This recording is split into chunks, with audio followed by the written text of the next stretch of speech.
So right now I'll show you the process for Outlook Web because creating an email template in Outlook Web is pretty easy process. So first of all, on your browser open outlook.live.com and make sure to sign into your Outlook account, and now just click on new email, and here we have to click on message. Once you're in this message tab, just click on this Outlook app icon, and here you have to click on uh, get add-ins, and here first of all you have to add the my template app here. So type here my template,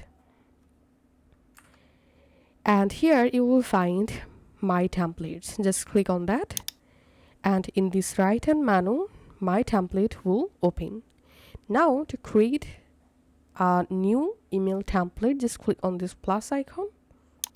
Write here a title for your template, and in this box you have to go ahead and just write your email message, or you can write here your email message and then just customize your template, and then just press Ctrl A and just press Ctrl C to copy your email, and then in this box just paste your email and just click on save.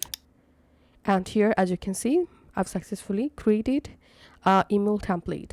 Now just now if you want to import any email in a new message, all you have to need just compose a new mail, and again click on this message tab, and here click on this app icon, click on my templates, and now from this my templates list you can go ahead and select a specific email template to just click on the template that you want to insert, and the email template will be inserted here.